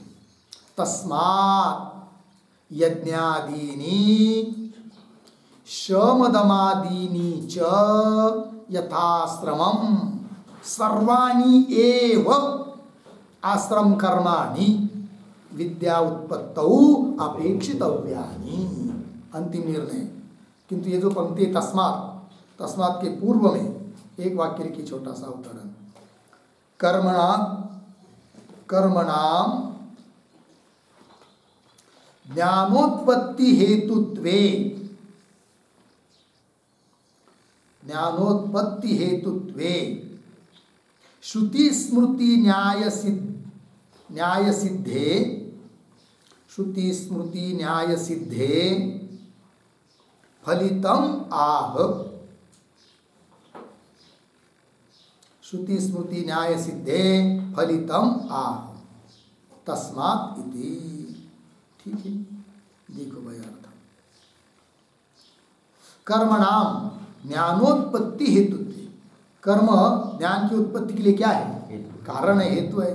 इस बात के लिए श्रुति स्मृति और न्याय मतलब युक्ति, इन सभी बातों से सिद्ध होने पर अब फलित बता रहे हैं। तात्पर्य क्या, तस्मात् भाष्य में यज्ञादीनि श्रमदमादीनि च, दोनों भी, यथाश्रमम सर्वाणि एव आश्रम कर्माणि, तो क्या क्या हुआ, यज्ञादि श्रमदमादि और यथाश्रम मतलब भिन्न भिन्न आश्रम के लिए जो भिन्न भिन्न कर्मों का विधान किया गया है वे सभी के सभी आश्रम कर्म भी। यथाश्रमम सर्वाणि एव आश्रम कर्माणि विद्या उत्पत्तौ, ब्रह्म विद्या उत्पत्ति में जरूरत है, आवश्यक है। अपेक्षित अव्यानि अर्थात अनुष्ठान उनका करना चाहिए। विद्योत्पत्तौ अपेक्षित अव्यानि लग गया, आगे आइए। तत्र अपि एवं विद इति विद्या संयोगात् प्रत्यासन्नानि विद्या साधनानि समाधीनि अर्धविराम। विविदिशा संयोगात्तु बाह्यतराणि यज्ञादीनि इति विवेक्तव्यम। ठीक, थोड़ा सा शब्दों का अन्वय, शुरू के 2-3 शब्द सरल। तत्रापि एवं विद इति विद्या संयोगात्, या तक सरल है। फिर एक शब्द छोड़कर विद्या साधनानि समाधीनि, फिर पीछे प्रत्यासन्नानि, फिर आगे विविदिशा संयोगात्तु, एक शब्द छोड़कर आगे यज्ञादीनि, फिर पीछे बाह्यतराणि, फिर अंतिम इति विवेक्तव्यम। ठीक है, आइए। और ये जो पंक्ति है इसमें तत्र शब्द आया है। सबसे पहले तत्र शब्द का अर्थ लिखिए, उभयो साधनयो मध्य। तत्र मतलब उभयो साधनयो मध्य। ठीक, आइए। फिर एक और एक शब्द आया है थोड़ा आगे जाकर, प्रत्यासन्नानि शब्द आया है ना, 1-2 शब्द छोड़कर प्रत्यासन्नानि, उसका अर्थ लिखिए अंतरंगानि। अंतरंगानि किंवा समीपवर्ती। ठीक है, अब देखिए तत्र, अब ये जो पंक्ति चालू हुई है तत्रापि इत्यादि, उसके पूर्व में एक वाक्य लिखते हैं अवतरण के रूप में। तत्र के पहले लिखेंगे यज्ञादि कर्मणाम, यज्ञादि कर्मणाम ज्ञान हेतुत्वे, ज्ञान हेतुत्वे समाधिवत, समाधिवत यावत् ज्ञानोदयम, यावत् ज्ञानोदयम अनुष्ठानम स्यात्, अनुष्ठानम स्यात् अर्धविराम। तथा च संन्यास अभावः, संन्यास अभावः इति अतः आह, इति अतः आह तत्रापि इति। देखो भाई अर्थ, तो यज्ञादि कर्मणाम ज्ञानो ज्ञान हेतुत्वे, यज्ञादि कर्म भी ज्ञान के लिए क्या है, हेतु है, कारण है। तब क्या समाधिवत यावत् ज्ञानोदय अनुष्ठान से, मतलब शम दम इत्यादि को का अनुष्ठान जैसे ज्ञान उत्पन्न होने तक करना पड़ता है, उस प्रकार ज्ञान उत्पन्न होने तक, विद्या उत्पन्न होने तक यज्ञादि का अनुष्ठान करना पड़ेगा क्या? क्योंकि विद्या के प्रति दोनों साधन है, यज्ञादिक भी समाधिक भी। किंतु शम दमादिक का अनुष्ठान जैसे ज्ञान उत्पन्न होने तक किया जाता है, उस प्रकार यज्ञादिक का भी अनुष्ठान विद्या उत्पन्न होने तक करना है क्या, ये प्रश्न। और यदि ऐसा मानेंगे कि विद्या उत्पन्न होने तक अनुष्ठान करना है, तब तो बड़ी दिक्कत होगी। क्या होगी दिक्कत? संन्यास का अभाव हो जाएगा। जबकि पीछे आपने कहा है क्या, जब जानने की इच्छा जिज्ञासा उत्पन्न हो जाती है, वैराग्य हो जाता है, तब संन्यास ले ले, यज्ञादि कर्म छोड़ दे, तो उसका फिर तो संन्यास का अभाव हो जाएगा। ये प्रश्न होगा ना। अतः बता रहे इस बात, ऐसा समस्या उत्पन्न होने पर उत्तर दे रहे तत्र इत्यादि पंक्ति से। तो उत्तर इस बात को मन में रखकर उत्तर दिया जा रहा है क्या, कि अरे भाई, यद्यपि विद्या के प्रति दोनों कारण है, यज्ञादि भी शमदमादि भी, किंतु यज्ञादि के बहिरंग साधन है और समाधिक अंतरंग साधन है। अतः समाधिक इनका अनुष्ठान तो यद विद्या उत्पन्न होने तक करना है, किंतु यज्ञादि का अनुष्ठान विद्या उत्पन्न होने तक करने की जरूरत नहीं है। केवल क्या विविदिशा, जानने की इच्छा, जिज्ञासा वगैरह उत्पन्न हो गई, अंतकरण की शुद्धि हो गई, तब तक करने की जरूरत है। अतः संन्यास का अभाव भी नहीं। और यज्ञाधिक विद्या के प्रति कारण है, इस बात की भी सिद्धि हो जाती है। और संन्यास का भी कोई दिक्कत नहीं, संन्यास का अभाव भी नहीं प्राप्त होता है। ये सब बात बता रहे हैं अंतरंग बहिरंग साधन को कहकर। और क्यों यज्ञाधिक बहिरंग है और क्यों समाधिक अंतरंग है, इस बात को भी बता रहे हैं। पंक्ति को देखिए, तत्र अपि, तत्र उभयो साधनयो मध्य, दोनों प्रकार के साधनों में, दो प्रकार मतलब यज्ञाधिक और दूसरी समाधि, उनमें तत्रापि एवं विद इति विद्या संयोगात, तो विद्या के साथ संयोग किसका है? शम दमादिकों का है। किस वाक्य से? तस्मात् एवं शांत दांत। एवं मतलब इस प्रकार से जानने वाला, जानने वाला मतलब ज्ञान के साथ संबंध आ गया शम दमादिकों का। अतः शम दमादि के हो गए अंतरंग साधन, वही करे। एवं विद इति विद्या संयोगात, विद्या संयोगात, विद्या के साथ संबंध होने से विद्या साधनानि समाधिनी, विद्या ब्रह्म विद्या के साधन शम दमादि तो प्रत्यासन्नानि, यह अंतरंग साधन है, विद्या के प्रति अत्यंत समीप के साधन है। हो गया। और आगे क्या है? विविदिशा संयोगात तो यज्ञादीनी बाह्यतराणि, बाह्यतराणि मतलब बहिरंग साधन है। कौन? यज्ञादि। क्यों? उनका संबंध विविदिशा के साथ है। किस वाक्य से? तमेतम आत्मानं वेदानुवचनेन ब्राह्मणाः विविदिशन्ति। हाँ, तमेतम आत्मानं वेदानुवचनेन ब्राह्मणाः विविदिशन्ति यज्ञेन दानेन इत्यादि वाक्य। तो विविदिशा के साथ यज्ञादि को संबंध है। विविदिशा मतलब जानने की इच्छा, जिज्ञासा है कि नहीं? तो यज्ञादि के द्वारा जानने की इच्छा करते, जानने तक ही उनका अनुष्ठान है। जानने की इच्छा, जिज्ञासा उत्पन्न होने तक ही उनका अनुष्ठान है, उसके साथ उनका संबंध है। अतः वो साधन कैसे हो गई? विद्या के प्रति बहिरंग है। क्योंकि निष्काम भाव से यज्ञादि कर्मों का और आश्रम कर्मों का अनुष्ठान करेंगे तो अंतकरण की शुद्धि हो जाती है। फिर शुद्ध अंतकरण में ब्रह्म जानने की जिज्ञासा उत्पन्न हो जाती है, अंतकरण शुद्ध हो जाता है। फिर उसमें शम दम विवेक वैराग्य होकर फिर श्रवण मनन आदि करके ज्ञान की प्राप्ति होती है। अतः ज्ञान की दृष्टि से, ब्रह्म विद्या की दृष्टि से अत्यंत समीप के साधन हैं शम दम आदि। और फिर यज्ञाधिक अंतकरण शुद्धि के द्वारा विद्या के प्रति साधन होने के कारण विद्या के दृष्टि से यज्ञाधिक बहिरंग साधन है। हो गया निर्णय।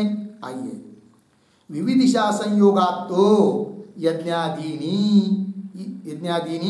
बाह्यतराणि इति विवेक्तव्य, ऐसा विवेककरण कर लेना चाहिए, पृथक्करण समझना चाहिए। ठीक है। ये जो अंतिम पंक्ति हुई, इसके आधार पर एक वाक्य लिखे, छोटी सी टिप्पणी लिखेंगे। दुष्ट चित्त, दुष्ट नहीं दृष्ट, दृष्ट चित्त विक्षेप निवृत्ति द्वारा, दृष्ट चित्त विक्षेप निवृत्ति द्वारा, विक्षेप निवृत्ति द्वारा समाधीनाम ज्ञानार्थत्वात् अनुवृत्ति ही, अनुवृत्ति कौंस में लिखिए, ज्ञानोदयम यावत् अनुष्ठानम, ज्ञानोदयम यावत् अनुष्ठानम कौंस बंद भवति, भवति अर्धविराम, न कर्मणाम, न कर्मणाम अर्धविराम, अदृष्ट द्वारा ज्ञानार्थत्वात्, अदृष्ट द्वारा ज्ञानार्थत्वात् इति भावः, इति भावः। ठीक है जी। देखो भाई अर्थ, तो दृष्ट चित्त विक्षेप निवृत्ति द्वारा समाधि नाम ज्ञानार्थत्वात्, शम दम वगैरह इनका फल प्रत्यक्ष है, दृष्ट मतलब प्रत्यक्ष है। क्या? चित्त विक्षेप की निवृत्ति। शम कर लिया, दम कर लिया, इंद्रिय निग्रह, मनोनिग्रह कर लिया, उपरम कर लिया, तो चित्त में विक्षेप होगा क्या? नहीं, चित्त की विक्षेप की निवृत्ति हो जाती है और विक्षेप रहित चित्त में ही ज्ञान का उदय होता है। इसलिए समाधि के सब ज्ञान के लिए अंतरंग साधन है और ज्ञान उदय होने तक उनका अनुष्ठान करना है समाधि को का। वही कह रहे दृष्ट चित्त विक्षेप निवृत्ति द्वारा, चित्त विक्षेप की निवृत्ति ये प्रत्यक्ष फल होने से उसके माध्यम से समाधि ज्ञान के लिए उपयोगी है। समाधि नाम ज्ञानार्थत्वात् अनुवृत्ति, उनकी अनुवृत्ति, अनुवृत्ति मतलब ज्ञान उदय तक उनका अनुष्ठान, शम दमादि को कहा। ज्ञानोदयम यावत अनुष्ठानम भवति न कर्मणाम, किंतु यज्ञादि कर्म का अनुष्ठान ज्ञान उदय होने तक करने की जरूरत नहीं है। क्यों? कि उनका फल प्रत्यक्ष नहीं है। अदृष्ट द्वारा ज्ञानार्थत्वात्, अदृष्ट पुण्यादि उत्पन्न करके वे ज्ञान के साधन है। क्योंकि यज्ञादि विहित कर्म करेंगे, बहुत पुण्य उदय होगा, वो पुण्य का परिपाक होगा, तब कभी मनुष्य में मिलेगा, तब उसमें सब साधन की प्राप्ति होगी, जिज्ञासा उत्पन्न होगी, तब आदमी काम के लिए लगेगा, शम दमादि आदि ज्ञान प्राप्ति के लिए लगेगा। ठीक है ना? अतः वे सब क्या है? बहिरंग है और चित्त शुद्धि तक उनका अनुष्ठान आवश्यक है। लगा इतना? चलिए, न कर्म नाम, क्यों? अदृष्ट द्वारा ज्ञानार्थत्वात् इति भाव हो गया जी। चलिए, तो इसके साथ साथ ये 27 नंबर के सूत्र का भाष्य पूरा हुआ और यह अधिकरण भी यहाँ समाप्त हुआ 6 नंबर का, और आगे 7 नंबर का अधिकरण आ रहा है, उसका विचार हम लोग कर रहे हैं। ओम पूर्णमिदं पूर्णं गच्छति पूर्णस्य पूर्णमादाय पूर्णमेवावशिष्यते। ओम शांति शांति शांति।